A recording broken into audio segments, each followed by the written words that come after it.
Olá, boa tarde. Começa agora o JTV UFMA. Vamos aos destaques de hoje.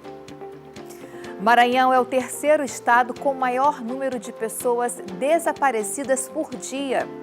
5 de fevereiro é o Dia Nacional da Mamografia e do Médico Mastologista. Conheça a história de superação de quem venceu o câncer de mama graças ao diagnóstico precoce. Palacete Gentil Braga recebe exposição sobre o fofão maranhense, da artista Isabel Matos. E em nosso estúdio, recebemos o neuropsicólogo Dr. Lucas Alexandre para falar sobre a campanha Fevereiro Roxo, que foca nas ações do diagnóstico e tratamento das doenças lúpus, fibromialgia e Alzheimer. Nosso telejornal está no ar.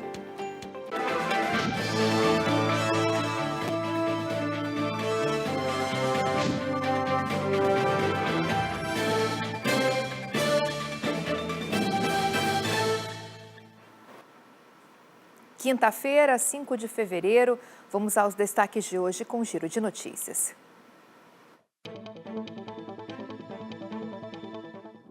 A greve dos rodoviários continua pelo 7º dia consecutivo em São Luís. Os ônibus da linha urbana estão parados nas garagens, enquanto o transporte semiurbano voltou a operar, após paralisação momentânea na manhã de ontem.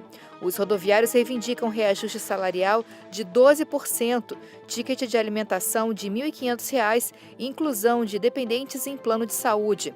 A reunião de acordo entre TRT, SET e Sindicato dos Rodoviários acontece nesta quinta-feira. A Receita Federal apreendeu uma encomenda com canetas usadas para emagrecimento no aeroporto de São Luís. Os produtos estavam sem documentação fiscal e a comercialização de 2 deles são proibidas pela Agência Nacional de Vigilância Sanitária, a Anvisa. Todo o material apreendido será destruído e os responsáveis poderão responder judicialmente. Colombianos e venezuelanos foram presos nesta quinta-feira por suspeita de agiotagem nos estados do Maranhão, Piauí e Ceará. A ação da Polícia Civil teve como objetivo desarticular o esquema criminoso de concessão irregular de crédito. Foram cumpridos 24 mandados de prisão temporária, além de apreensões de celulares, dinheiro em espécie e anotações dos devedores. Os presos foram encaminhados para a sede de segurança pública do Piauí e as investigações continuam para identificar outros suspeitos envolvidos.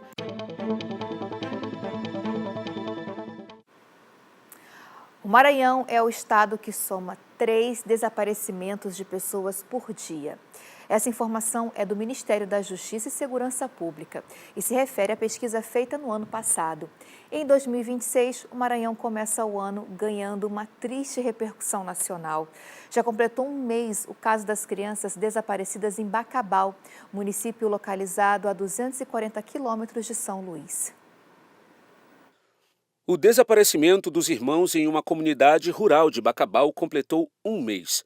O fato transformou a rotina da região e mobilizou autoridades e moradores.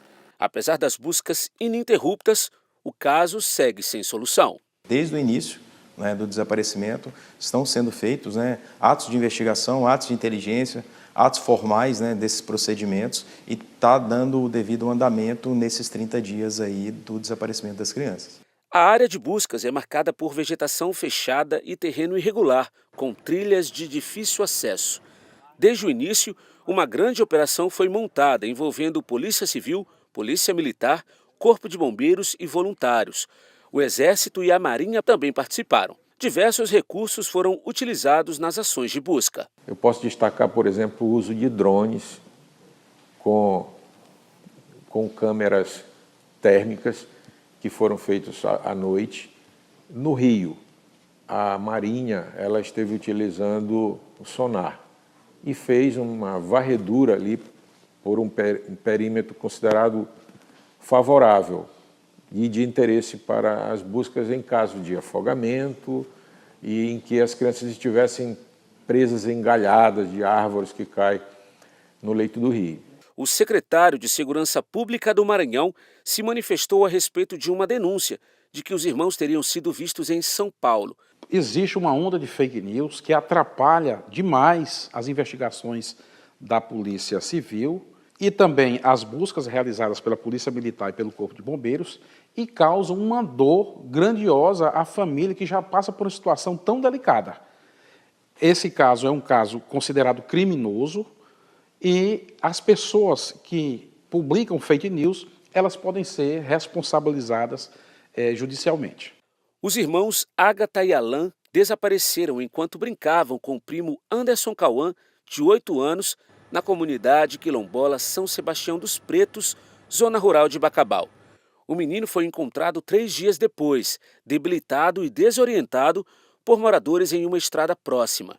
O caso reacende mais uma vez a problemática dos desaparecimentos no país. 30% das pessoas desaparecidas no Brasil são crianças. No Maranhão, 3 ocorrências por dia foram registradas em 2025. Em caso de desaparecimento de um familiar ou pessoa conhecida, não é preciso esperar 24 horas para fazer o registro. O boletim de ocorrência pode ser feito imediatamente em uma delegacia ou de forma digital. É importante fornecer todas as informações possíveis sobre a pessoa desaparecida. Pelos números 197 ou 181, também é possível prestar informações sobre desaparecimentos. Lamentável, e vamos seguir acompanhando todo o desenrolar desse caso aqui no JTV. E hoje é o Dia Nacional da Mamografia e do Médico Mastologista, uma data importante que reforça a atenção para a saúde da mulher e faz um alerta sobre a prevenção ao câncer de mama. Diagnosticar a doença de forma precoce faz toda a diferença no tratamento e na recuperação das mulheres. A gente vai mostrar agora a história da dona Fran, que descobriu o câncer em estágio inicial e superou esse desafio com muita coragem e cuidado. A dona Fran descobriu o câncer em um estado inicial. Todos os anos, ela realizava consultas e exames periódicos. Essa responsabilidade com a saúde contribuiu para a rápida recuperação. No processo cirúrgico não foi tão dolorido, eu não demorei muito tempo internada, fui logo para casa, a recuperação foi mais rápida. São coisas importantes na vida da gente. E a gente não passei quimioterapia, isso também foi muito importante para mim, porque já pensou, eu não me via naquela situação. E, de repente, caiu dentro de um abismo e a superação é que foi importante. Apesar do susto, a descoberta da doença não pode e não deve ser encarada com desespero. O diagnóstico precoce auxilia em um tratamento mais rápido e conservador, deixando a mulher mais tranquila para enfrentar a doença. O tratamento humanizado e acolhedor ajudou no processo. Eu encontrei uma pessoa mais humana, ela me deu logo o número dela, disse que quando eu precisasse ela me atendia. E isso traz uma relação de humanidade, de ser humano. Muitas mulheres temem a realização do autoexame, da ultrassonografia e da mamografia, mas a maioria dos achados é benigno e não representa risco algum para a paciente. Em relação à mamografia, nós podemos ter a evidência de nódulos, que são massas sólidas, né? Mas também podem ser identificados cistos e também as calcificações. É importante a gente frisar sobre as calcificações, porque especificamente a mamografia é o exame ideal para identificar esse tipo de alteração, que são lesões muito pequenas e discretas, é como se fossem grãos de areia amontoados próximos uns dos outros, e geralmente a ultrassonografia não consegue identificar. E a importância da identificação desse tipo de lesão é que pode estar associado com lesões pré-cancerígenas, ou seja, antes dessa lesão virar de fato uma lesão maligna. A doutora reforça ainda que os avanços da medicina oferecem um tratamento conservador das mamas quando o câncer é descoberto de forma precoce. Hoje em dia, tem alguns procedimentos, alguns diagnósticos que a gente consegue fazer um procedimento conservador, que são as cirurgias como a quadrantectomia, que é a retirada parcial da mama com a reconstrução imediata, às vezes até aliando a técnicas de cirurgia plástica, que a gente chama de oncoplástica, fazendo alguma redução de mama naquelas mulheres que têm mamas muito volumosas, ou até mesmo mulheres que têm mama muito pequena e desejam aumentar um pouco esse volume, também é possível fazer esse aumento com prótese de silicone. Então, aliando, pensando tanto na qualidade de vida, no bem-estar físico, mental, psicológico, na estética, em relação à sexualidade. Então, cirurgia de câncer de mama não é mais sinônimo de mutilação. O autocuidado deve ser diário. com a observação de qualquer alteração que possa indicar um problema de saúde.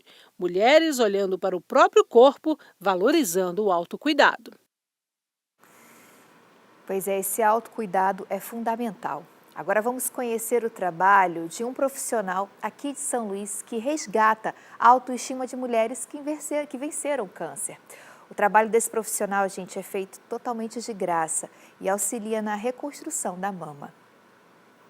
Há 14 anos, o diagnóstico mais difícil da vida de Kátia. Desde então, tudo mudou na sua rotina. Em primeiro momento, quando eu recebi a notícia, assim, eu ainda tive assim, aquela questão do chorar, mas logo em seguida eu disse assim, se é para ser tratada, vamos correr atrás. E depois então as colegas até mesmo diziam, olha, você é forte, porque você tem um Deus, e eu sou cristã, e por essa fé, realmente eu prossegui.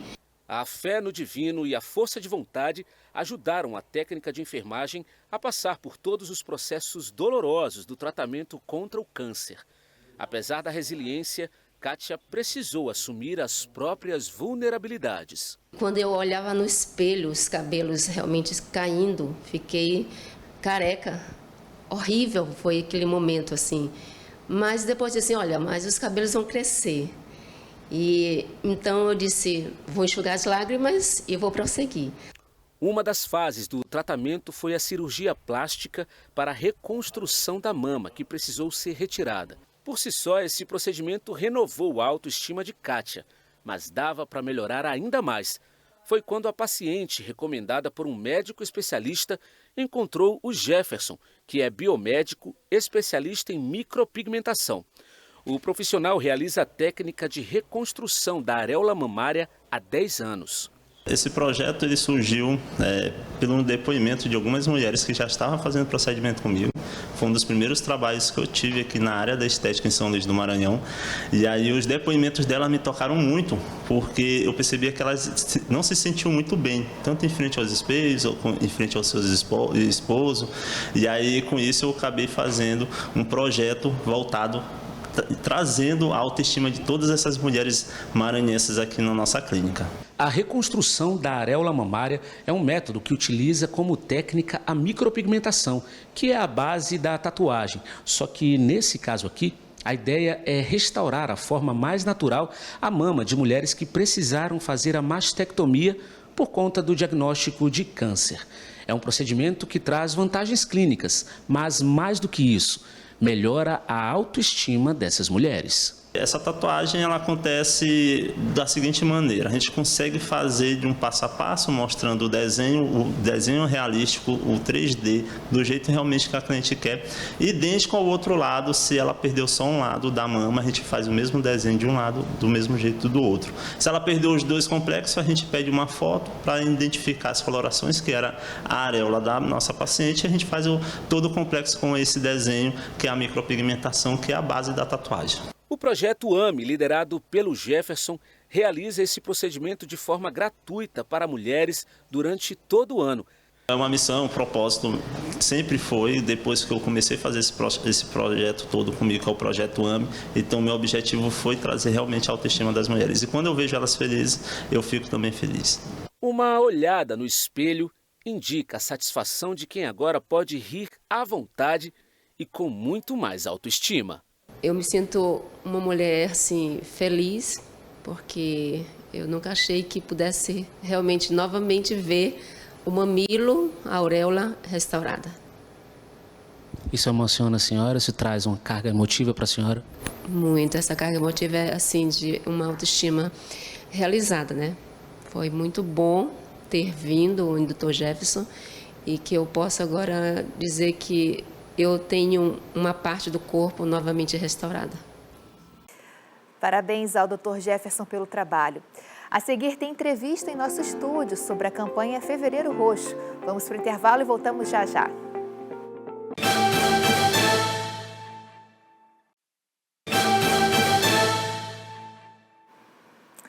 A campanha Fevereiro Roxo é focada na conscientização sobre 3 doenças: lúpus, fibromialgia e Alzheimer. O movimento reforça a importância do diagnóstico precoce, tratamento adequado e o acompanhamento contínuo e acolhimento aos pacientes e familiares. A campanha Fevereiro Roxo é tema do nosso quadro Sala de Entrevista de hoje com a jornalista Luísa Rabelo.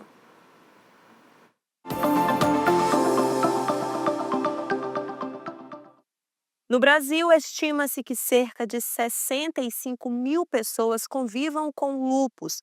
3% da população tenha fibromialgia e mais de 1 milhão de pessoas convivam com Alzheimer no Brasil. Por isso, a importância da campanha Fevereiro Roxo, que chama a atenção para os impactos dessas doenças. Para falar mais sobre o tema, eu recebo hoje no Sala de Entrevista o neuropsicólogo Lucas Alexandre. Doutor, é um prazer tê-lo aqui para falar mais sobre essas doenças. Muito obrigado, o prazer é todo meu.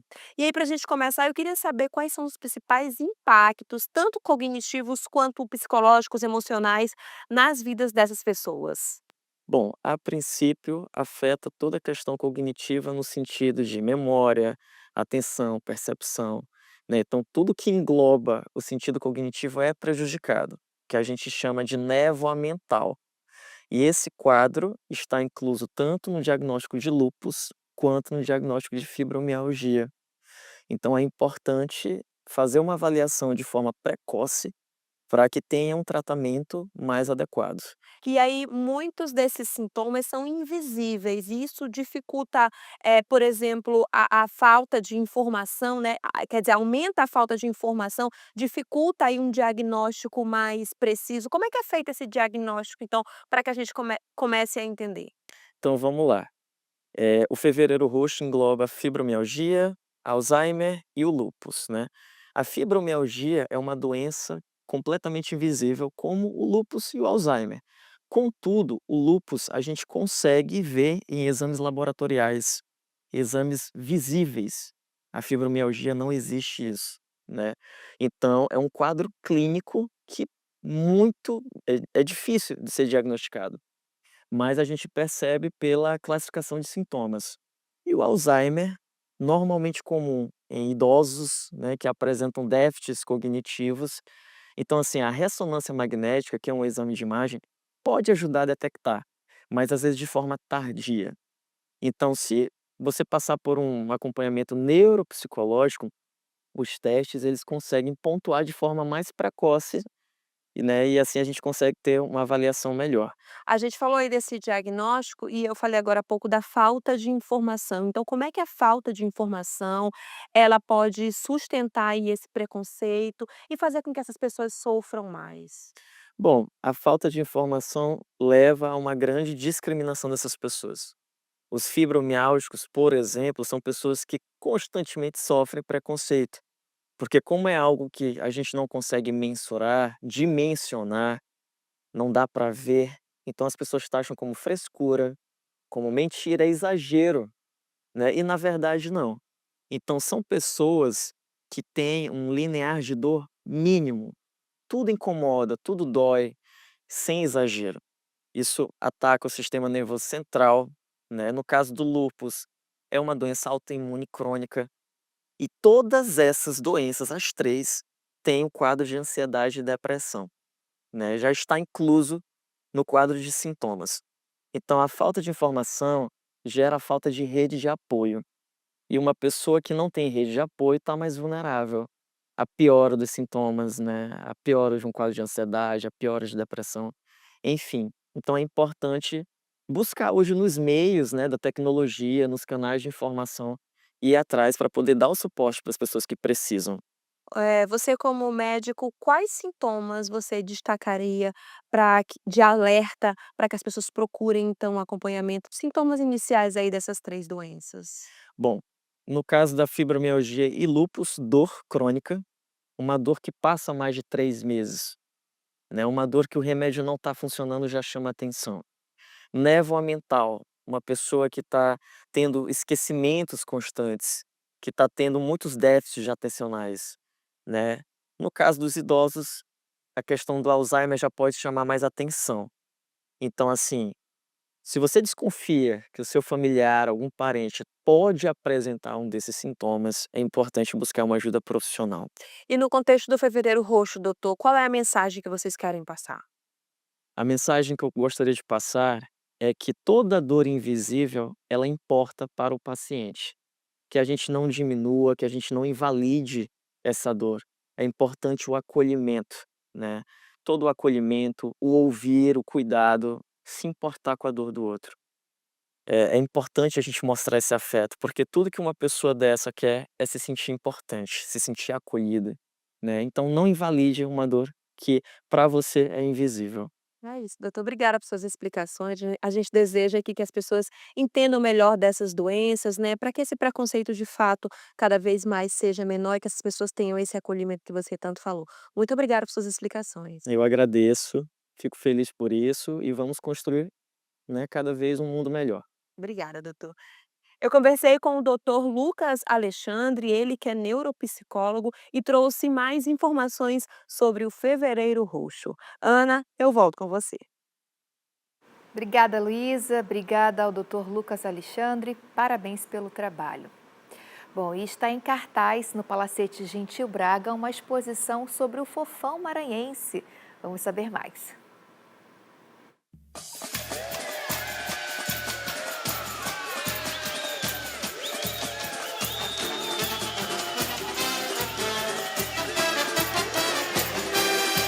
A exposição Meus Moleques Fofões apresenta o trabalho da ceramista Isabel Matos, que utiliza a cerâmica como linguagem para retratar elementos da cultura popular maranhense.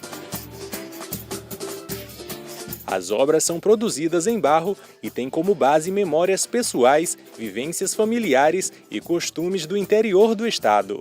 Entre as peças em exibição estão representações de personagens como o fofão do Carnaval maranhense. Nós temos aqui o fofão na canela de barro, que se via, hoje não se vê mais. O fofão na pé de lata, que era lata de leite ninho furada com cordão. Tudo isso eu fiz. O carro de boi, buscando a minha família, né, do interior, que também até hoje ainda trabalho com carro de boi. Então eu fui buscando essas coisas e vou me envolvendo no ritmo das músicas e vou fazendo. É uma viagem, né? O barro também ganha forma no carro de boi, nas danças, nos ritmos e nas imagens do cotidiano. Um convite à viagem pela memória afetiva do Maranhão.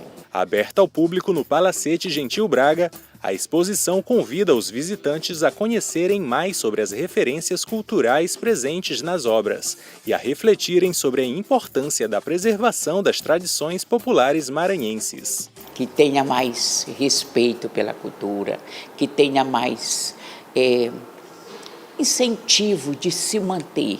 Como a Casinha da Roça, a gente já pouco vê. Antigamente, a Casinha da Roça ela vinha fechando o cortejo, né? Depois que passava os brocos, tinha o tosso, tudo. Quando passava, que a gente vinha a Casinha da Roça, aí a multidão atrás, né? Ela encerrando a brincadeira por aquele dia. Emocionada, a artista dá voz na exposição à própria história e à cultura popular maranhense. Convido o povo a viver essa história nossa maranhense. Venham ver que vai valer a pena. Eu estou vendo a senhora bastante emocionada, né? O que isso representa para a senhora? Tudo, né? Porque falar da família, falar do povo maranhense, isso é um dos maiores prazeres meu. Quando eu falo, já me emociono, né? Meu povo, venha assistir, vai valer a pena.